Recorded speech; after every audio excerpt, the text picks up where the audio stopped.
Welcome to the Sharpening Stone, where we hone the skills to cut off toxicity and carve out a better future. I'm David, and in this video, we're going to talk about blame shifting versus taking responsibility, how to detox from unhealthy relationships and develop healthy ones. So if you're ready, let's get sharp.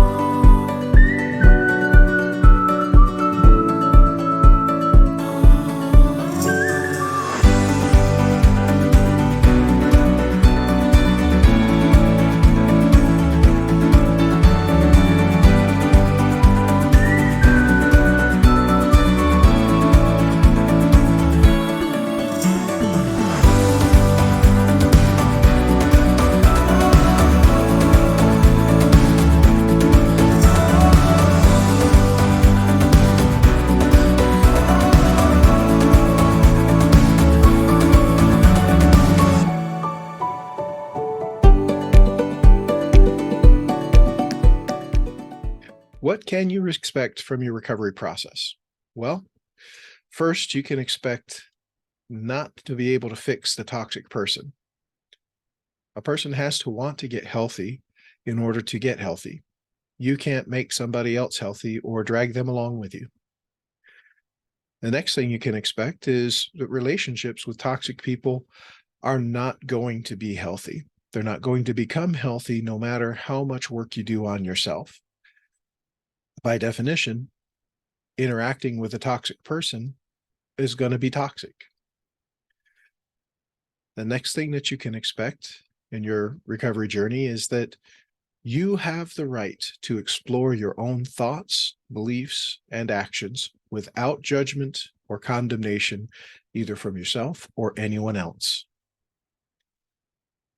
The next thing you can expect is that you have the right to nurse and tend to your own hurts and wounds so that they're able to heal.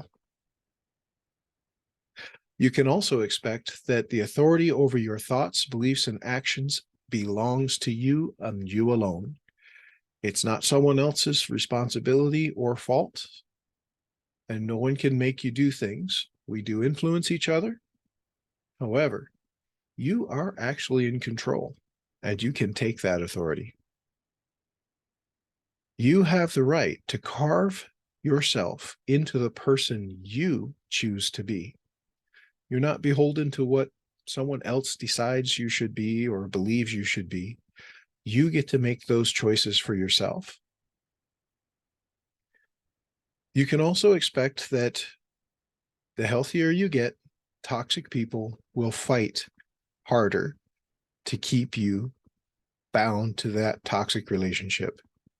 As you make progress, toxic people are not going to want to see you free from their chains.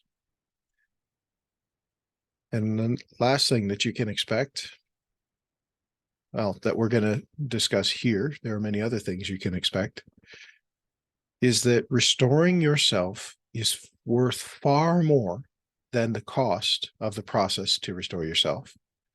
So however tiresome or burdensome or heavy or long it seems, the end result is going to be worth far more than whatever the process feels like it takes from you.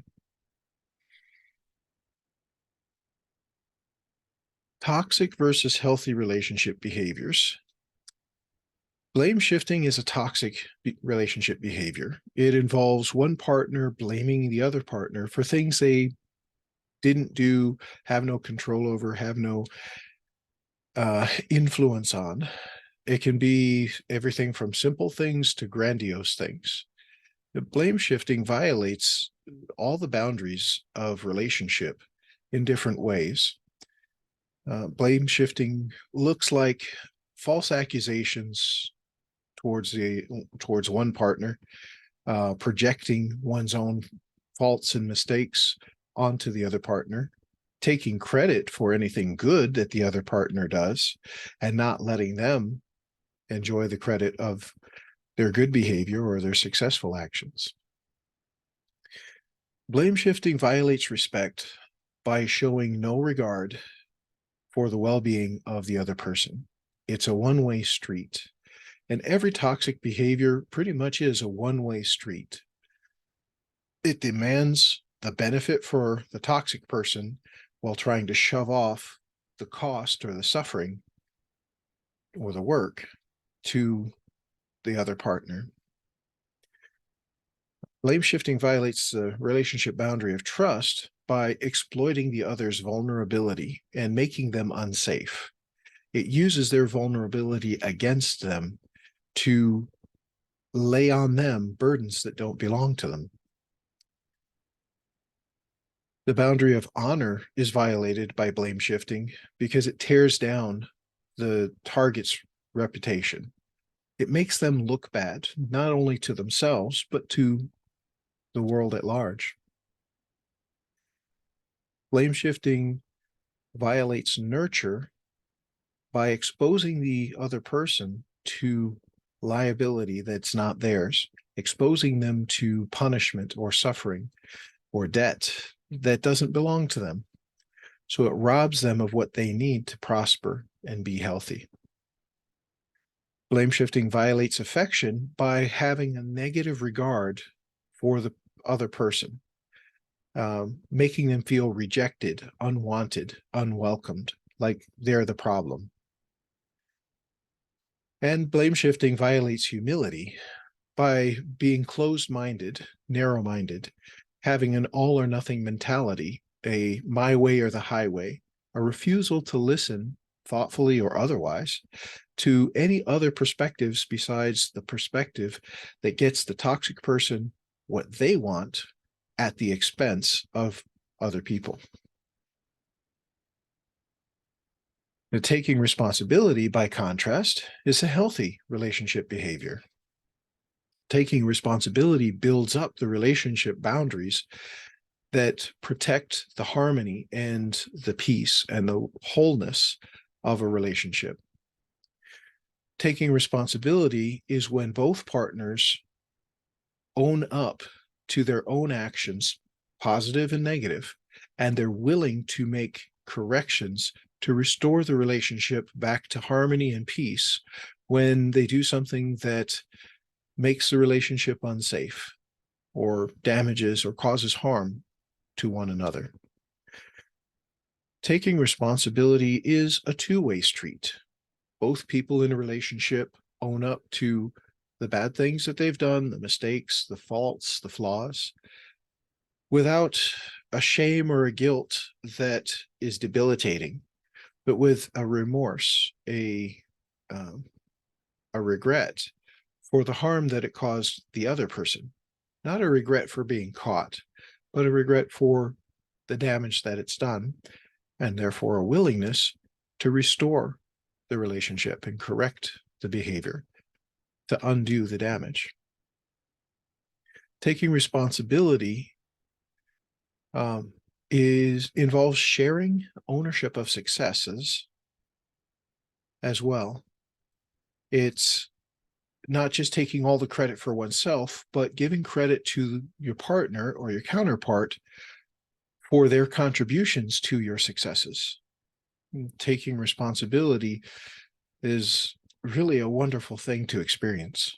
When both people in a relationship engage in it, it's very healing and nurturing.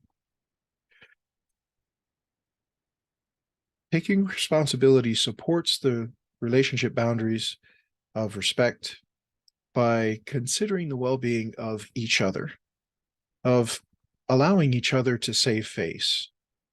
It protects each other from being forced to carry a burden that doesn't belong to them. It shows a willingness to be mindful of what's good for the other person and to not dump on them anything that would harm them. Taking responsibility builds up the relationship boundary of trust by protecting each other and allowing each other to be vulnerable and feel safe. When we take responsibility, then the other person can open up and let their guard down with confidence that you're not going to take advantage of that to cause them harm. That feeling of safety is very important in a healthy relationship. Taking responsibility builds up the relationship boundary of honor by building up each other's reputation, not with a false pride or a false glory, but with an accurate and honest assessment of promoting each other's positive attributes while recognizing our negative attributes and acknowledging that there's work to be done on all of us. Taking responsibility promotes the boundary of nurture by taking initiative to protect and provide for each other, to keep harmful things away from each other, and to bring nourishing and nourishing and, for lack of a better word, nurturing things to each other. Taking responsibility builds up the boundary of affection by making each other feel welcome and wanted, making each other feel safe and liked. It builds up affection by each one carries our own burden, and we get the sense that the other person is willing to help us carry our burden as far as they can, as far as, in some degree, that they're willing to share our burden with us, but not assume it for them on themselves or push their burden onto us. Taking responsibility builds up the relationship boundary of humility by each person thoughtfully listening and considering the other's complaints and praise, by being willing to see and explore the world through the other person's eyes and to acknowledge the validity of their experience, and be willing to make adjustments in ourselves for things that we couldn't see from our perspective. Thank you for watching this video and sharing your time with me. I really appreciate you stopping by. If you'd like to join a community of people that are recovering from narcissistic abuse and complex trauma, you can come visit us at the Sharpening Stone Coaching on meetup.com. We host 2 support group sessions a week where we talk about different topics with an aim at our recovery. Staying on our recovery? No.